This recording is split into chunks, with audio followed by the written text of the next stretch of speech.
Hey, Wombats. Wombat power, baby. Oh, my God. If you don't know what I'm talking about with this wombat power thing, is first of all, we all like to belong to a group. There's strength in numbers, man. I think that's the way humans work.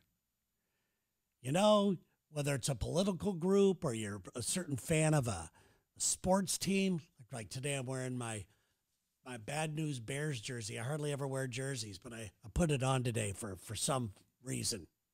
I'm feeling like part of a team today. The Wombat. I need a Wombat jersey. We need to make Wombat jerseys. Now, if you're new to the show and you don't know what I'm talking about, you're going, what the fuck is all this Wombat stuff? I jokingly was talking about how all these other podcasts and all these other shows always call their group of listeners a name. The virus, the mafia, the whatever you call yourselves. And I just threw a name out there. I just came up with it on the top of my head, live at the moment. Come on, let's be Wombats. So then I decided, let's see what Wombats really are, and if we really want to be called Wombats or not. This might be the biggest mistake of our lives, everybody. We do not want to send the world misinformation about who we are as a group here on this podcast.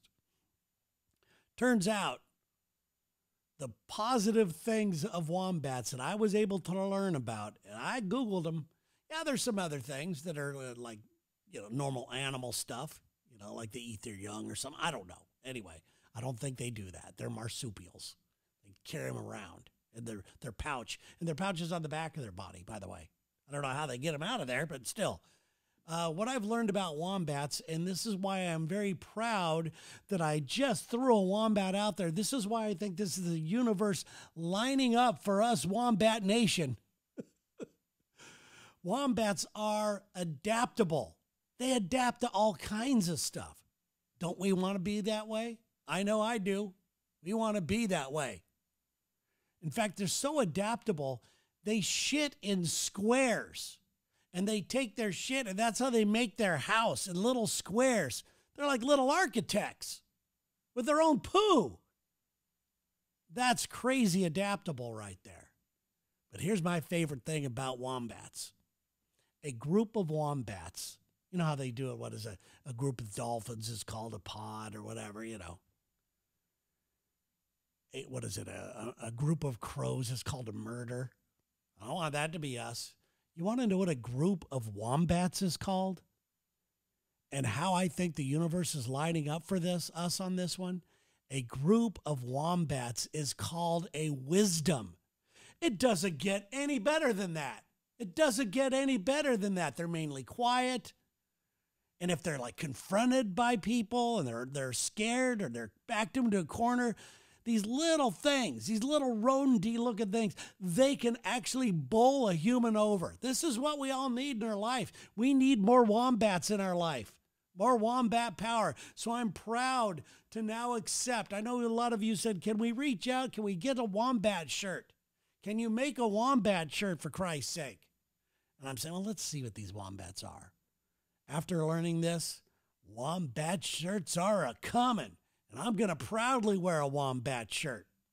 So that's awesome. So thank you so much for just going along with the joke. And it turns out it's not a joke. We are a wisdom, my friends. We are a wisdom. All right. On today's show, we are going to be talking about a podcast that really got me thinking. Kind of hurt me a little bit, but not really. It got me thinking more than anything else. And you know what? Sometimes you got to go through pain to get a little pleasure. It made me face a couple of ways I react. It made me face a couple of the ways that I might be treating people. And I'm going to be talking about that coming up here. Are you also one of those people that say, I wish I would have, like me? I'm going to tell you why we need to stop that. That's also on today's podcast. But before we get going, well, the first thing, we're going to talk about is there's something that I'm going to turn on to you right now. It's something that you could do today, or at least start thinking about, that could truly move your life forward. Let's get on with the Terry Jaymes Show, shall we?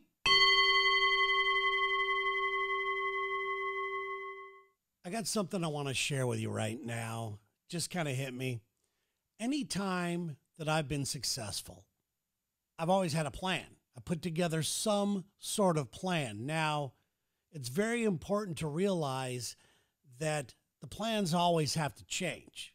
You don't know what's going to happen. A door's going to shut, another one opens, blah, blah, blah, all that kind of stuff. But you got to sit down and really formulate a plan to succeed in all areas of your life.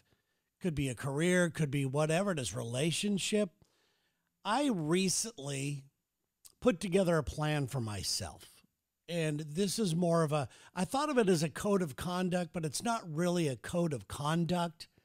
This plan is something that I like to call my 5 non-negotiables.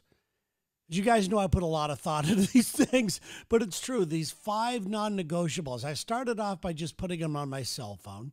Then I would look at them every single day. I would set timers for some of these things, reminders for some of these things to do. Pretty soon it started to become habit. Now, I decided that I really wanted these things in my life because I felt like I was kind of straying a little bit from my focus, from what I really wanted to do in life. Sometimes I just thought, I don't really know what I want. I don't really know what I want to do. And it's okay. That's okay to not know what you want. But my 5 non-negotiables have been pretty solid for, I'd say, the past 8 months. And I'd say maybe about 3 months into it, they became pretty much non-negotiable. I'm not going to change these. They seem to be working for me. Now, the first one is the one I'm having the most problem with. It's I want to every single day put aside some time of my day to have some sort of spiritual time. Now, a lot of people could say, keep it prayed up. I kind of like that term, being prayed up. Now, I have a hard time with religion still right now because of social media. It's kind of ruined it for me. These people that put God is my number one reason to be alive and blah, blah, blah, blah. They always say the most hateful things. They don't seem to be the type of people I personally want to hang around. I want to be around the people that live it. They don't have to tell everybody what they're doing. I don't want to have to tell you all the things that I'm doing. I want to live it. I always talk to my radio partner about how I believe you got to lead by example. You can't tell somebody you want them to do one thing and then you do the exact opposite. So in my life, I really want to have some sort of spiritual time. And that's the problem I'm having with the most. Like I said, could be praying. In my case, I meditate. But I want that to turn into something more spiritual. So there's something I'm working on, something that I just really connect and feel like I've got something protecting me and guiding me. And I've got this whole thing behind me. My team of people, God, whoever it is going to support me 100% of the day, nonstop, 24/7. And I feel the presence. I want to feel that presence. I want to know that I have something there that's guiding me, whether it's universal law, which I tend to lead to, but I'm just having a problem with that. But I am doing something every single day to try to find what's the deepest, strongest thing for me. And I'll figure that out. That's my number one non-negotiable. My second non-negotiable is I need to do something physical every single day. It doesn't have to be a set workout, although I find that that's the best thing. I am learning right now what's going to be the best physical activity for a dude my age. I can't get out there and play hoops anymore. Sure, I could go shoot around or whatever, but I'm not going to blow my knee out or my Achilles tendon just because I want to feel like I'm 30 again. I'm coming more and more at grips and in tune and accepting of where I am in life. And that means chronologically speaking, okay? So doing something physical every single day. I got my watch. I get my steps in. I get my workout. I get my heart rate up for 45 minutes a day. It says so right here. I hit these marks every single day.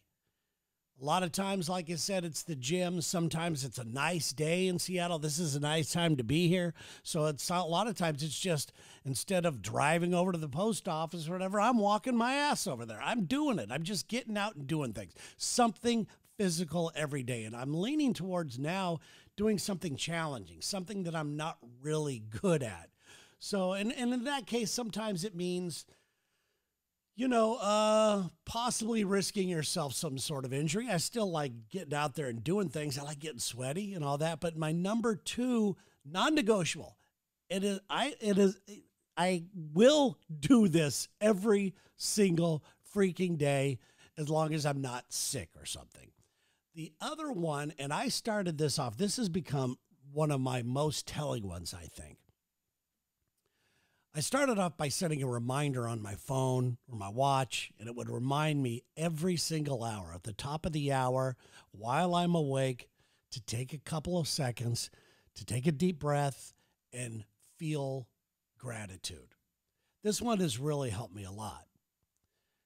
I would do it every single hour. I don't need to do it every hour. I thought that was maybe a little excessive, but I figured if I did it every hour, it would remind me to do it more and more and more. So now I'm probably taking 3 or 4 times a day. Well, something will catch my eye. A nice breeze, somebody smiling on the street, getting a coffee, having enough money to buy a coffee. Things like that, I really soak it in, and I will find and seek out moments of gratitude every single day. These 3 things alone have really started to move my life forward. And not only that, just making me feel freaking alive again. But I said there were 5, right? There are 5. Another thing that's very important to me is Sherry. I want to show Sherry some sort of love every single day. And that doesn't mean, look, I love you. Hey, I love you. Although it could be, it's grabbing her and holding her and hugging her and telling her how much I love her.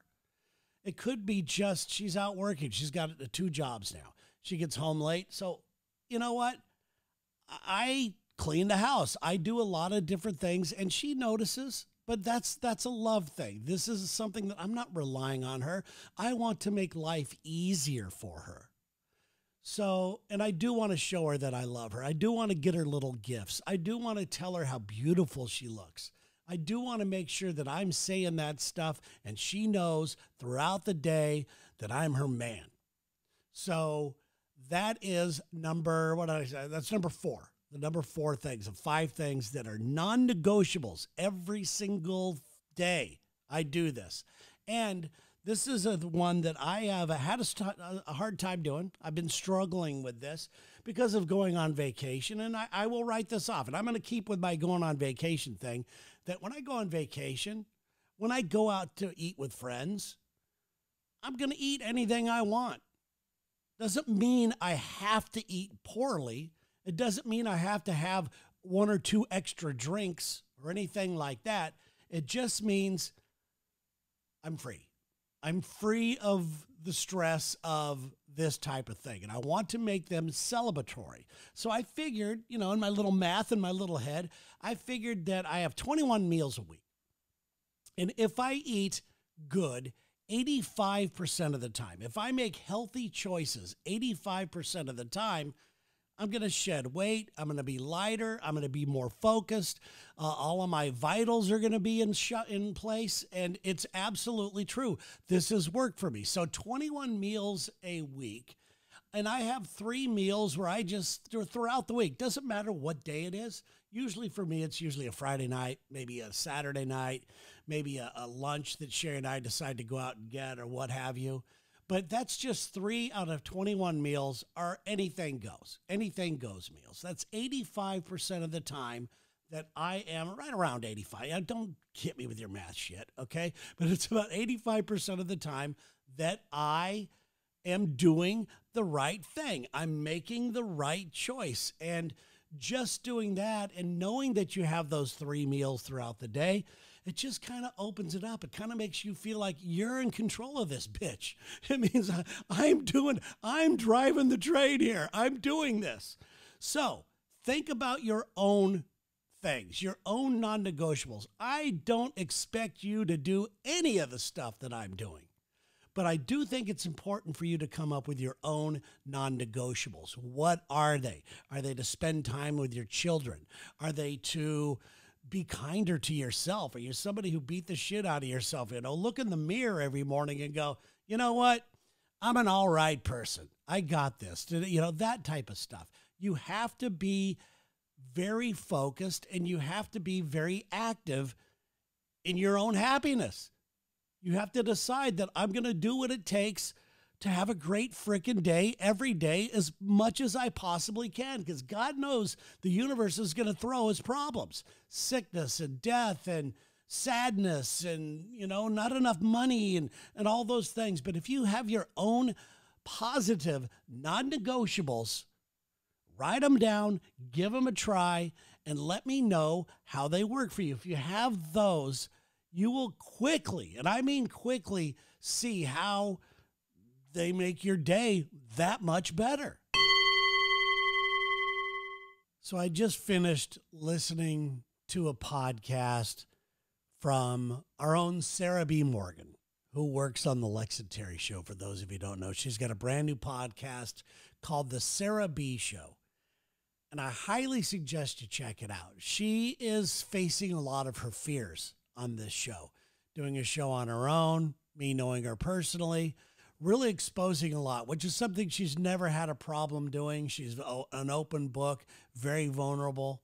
She is, in my opinion, one of the most true people, lover or hater, that you will ever encounter on radio or podcasting. She's really, really finding her own niche. And she did a show, her recent one that I just listened to. It was about mental health issues. It was really hard for me to listen to. But I couldn't stop listening. Only because I don't like seeing people in pain. I don't know many people who do. I don't even like seeing the people that I don't like in pain. I don't take great pride in any of that. But I don't like seeing people in physical pain. I don't like seeing people in mental anguish. I don't like seeing people crying. My problem is I feel that I want to help right away, and I'm at a loss. I don't know how I can help, but I want to be over there to help somebody. And when you see a stranger in mental anguish, what do? You don't really know them. You don't know what's really going on. Now, physical pain, I could handle that a little better. I can come to terms with somebody who's in physical pain. They're going to recover. There's a process. There's a timeline. Oh, I sprained my ankle. Ice it. Elevate it. You're going to be fine in a couple of weeks. Walk on it. You'll rehab. Get it done. Boom. Timeline. You're back to good. You break a bone. You set it. You get what I'm trying to say. But mentally, it's very hard for me to figure it out. And personally, I kind of lost it in the mental health issues with some others that I know and people that I feel that they're making it up. I'm probably wrong in a lot of cases, but you know what? I might be right in quite a few cases. I feel like they just want the pill. You hear teenagers going, "Oh, my life is so horrible. I need some Xanax." I just have an issue with it. And I know that there are people that seriously need help and need the drugs and need the this and the that. But I'd be willing to bet if you did a test or some sort of, whatever, put a test in the field, I'd be right a majority of the time. So it's hard for me to come to grips when somebody's heart hurts. And I'd like to be more at it. Listen, I have my moments as well. I have my down moments. I have moments that I don't want to get out of bed. I have moments that I'm sad for no reason. I've had that throughout my life. My whole family has somewhat of a history of that.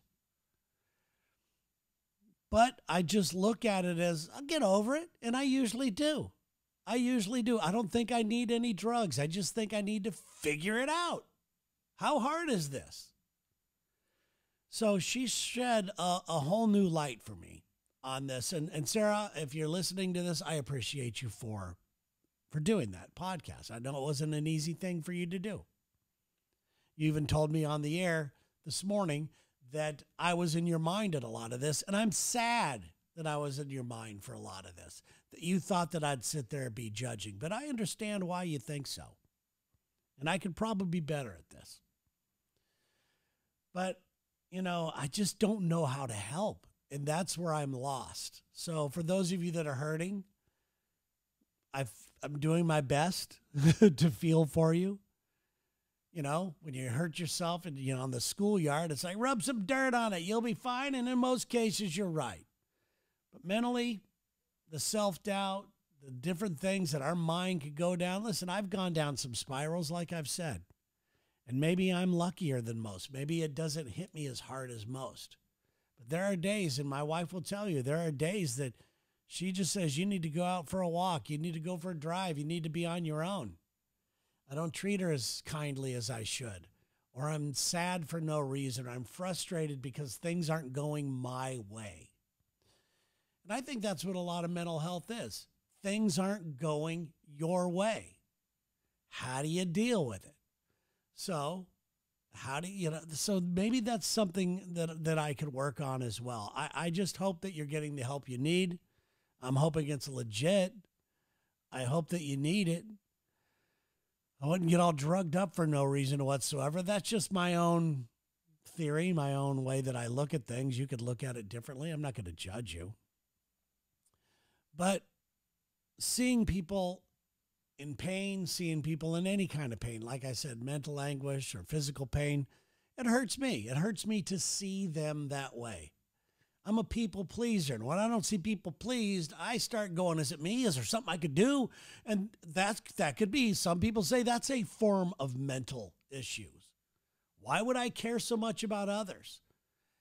My wife has actually told me this, that I'm too considerate, if that's such a thing. I'll stand there holding a door open for people all day long. There's a lot of different things I'll do. If I see somebody else uncomfortable, I will leave. I'm the guy that'll go, I got to get out of here. Obviously, you need some time. It is really strange. And I don't know if I'm doing a service to them or a disservice. But the truth is, maybe I feel too much.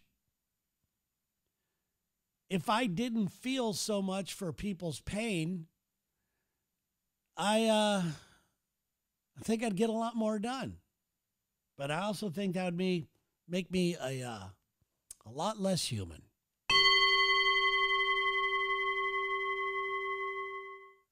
Are you like me and you say, oh, God, I wish I would have a lot. I wish I would have this. I wish I would have that. I wish I would have gone to this school instead of that one. I wish I would have moved here instead of there. I wish I would have never met that person. I wish the list goes on and on and on. This is something that I am really coming to terms with now with the wish I would have. So I'm going to start here, and I'm starting to do much better with the wish I would have. I've had a lot of them lately by I wish I would have, or I wish social media would have been around when I was in my 30s. I would have been dominant when I looked better. I wish I wasn't as old now with all this, but you know what? I am where I am, and I'm learning how to deal with my wish I would haves. Now, my regrets, that's a whole different story. I don't think I wish I would haves are the same thing as a regret that you have. Because, oh dear, I have some regrets. Only in the regrets where I have done somebody wrong, unknowingly or even knowingly. Those are tough to deal with. I don't think I'm going to ever be, but I wish I would. See, look at this. I don't think I'm going to ever be one of those people that's going to be sitting on some sort of talk show being interviewed about how amazing their life is. And when they say, do you have any regrets? They inevitably say, I have no regrets. I wouldn't change a thing. And it's easy to say that when you've got bank, when you've reached the pinnacle of your success.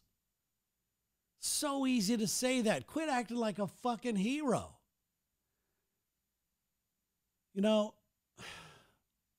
like I said, I've got some regrets, and I do hope that what I'm doing now, eliminating the wish I would have's in my life, leads to a better way to handle the regrets that I have in my life. I do think that a lot of the regrets that I have in my life, I've faced head on or was forced to face things head on. And I think I've dealt with it. I think I have turned in to be a pretty good person. And I'm pretty happy with that. I still have some wish I would have's, and I'm trying to eliminate all of those. But I am where I am. We all are. We all are where we are today, right now. Every decision that we have made led up to where we are right now. If you're listening to this and you're just celebrating a big promotion, congratulations. What you did, your decisions that you made got you to where you are today. If you find yourself with no money, believe it or not, some of the decisions you made got you where you are today. If you're unhealthy, a lot of the decisions that you've made got you where you are today. I'm not talking about cancer or anything like that. I'm just saying that we are where we are right now. You, me, every single one of us right this very second are a product of the decisions that we have made. Knowing this, I think I'm just going to move forward. Just knowing that that's what it is and do my best to make better decisions. The wish I would have's are a waste of time. What a waste of energy. You know, you do a wish I would have, and then your mind goes back, and all of a sudden, I wish I would have stayed doing stand-up comedy, because I see a lot of my friends that I started doing stand-up comedy with, now they're very successful. Doesn't mean that I would have been. Doesn't mean I would have got on that sitcom or I would have done anything like that. Something held me back. I think it was fear. It was fear. Fear of money. I had a little fear of money going on. I wanted to make sure that I had a regular paycheck. I couldn't afford to not have a paycheck. I had no support system. I didn't have a family to fall back on. So, you do what you got to do in the time that is presented to you. Cut yourself a little slack. Terry, I'm saying this for myself. Cut myself a little slack. You. Cut yourself some slack right now. The wish I would have's are a waste of time. Regrets, we'll get to that on another show. I think we all have a love-hate relationship with social media. I know I do. I've talked about it many times on this podcast. In my own personal life, I get frustrated with social media. But I have to say, the more I think about it, the more I realize how valuable it truly can be. It's going to sound ass-kissy here, and it kind of is. I need to kiss your ass. Your support through this whole process of this Terry Jaymes show has been absolutely amazing. I mean, it's been a treat. It's been a surprise. It's been beautiful. I have to say, the Wombat Power is alive. You guys are some of my most supportive friends. Think about it. The people that are close to you, your friends, your family members, they don't take time out of their day to say, hey, what you're saying and what you're doing, I truly appreciate you. They don't say that. They don't go, I'm going to go ahead and share your podcast with all of my friends. None of my friends do that. I don't expect them to do that. It's really strange. And I'm not trying to sound better than most people here, but I do my very best to support others. I have celebrity friends that I support. I share their stuff, with the exception of just a couple. Very few of them return the favor. I know that my buddy Steve Sharippa, who was on The Sopranos and all that stuff. Steve goes out of his way to help me out. Frank Caliendo goes out and, every once in a while shares some stuff. There's a few of those people, Jarrett from Bowling for Soup. There's a few people out there that have been out helpful, but very few. Very few. And I don't expect my friends or family members to be my biggest cheerleaders. They know me the most. In their way, maybe their job they feel is to keep me humble. Maybe so. But I support everybody on my radio show. I support all of you people. I do my best to share your stuff. But I got to say, you guys sharing my show, and I'm seeing it. I'm seeing the show grow. I got to say, you truly are some of my most supportive friends, and I appreciate that. So I just wanted to take the second to let you know how grateful I am for you and how real it is, and that I noticed. I don't know why friends and family members don't support all of our goals all the time. Say you want to be a jewelry artist, or you want to get your real estate license, or you want to change in this, or you want to go back to school. You want to do something to further yourself. They're too worried. It's not that they're mean. It's not that they're, I'm going to show him. I don't want him to succeed. It's that they're too into their own shit. And when you're on social media, that's what it's about. It's about sharing the love, or the hate, or trolling, or whatever you choose to use social media for. I do my best to keep away from all of the bullshit, but I do drag myself into it sometimes. But I just wanted to thank you how it's such a beautiful connection I'm noticing. And I'm hoping you're getting it back from me. I'm hoping that you get it back from me. We have a lot of talented people that listen to this show. Really talented people. I think you all should become friends. There has to be a way to do that. Start responding to the posts that I do on my Facebook page to one another about this podcast. Start getting to know one another. Let's start supporting each other a little more. I'm not asking you to support me more. I'm asking you guys to support one another, and I will support you guys as well. I'll share your I don't want to say Twitter. I'm just having a hard time with Twitter, but I do a lot of this sharing on Instagram. I'll share your Instagram stories. I'll do whatever I can do to help you guys, just because I feel it. I feel that we're in this together. I feel a connection. So thank you very much. Seriously, thank you guys. So there you have it. Thank you so much for being here for another Terry Jaymes show. This is show number 11. My favorite number, by the way. When we do Wombat jerseys, we'll make them all number 11. Even make it more special. Anyway, guys, thank you so much for your support. Thank you for sharing the show. Thank you, thank you, thank you, thank you. Have a very strong week.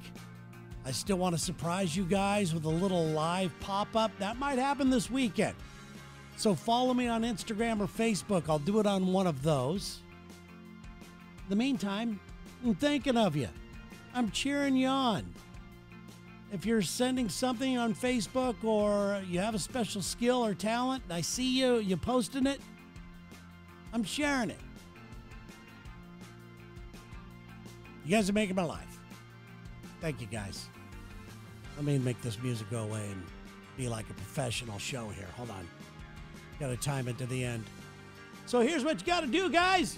Thank you so much for listening to yet another episode of the Terry Jaymes Show.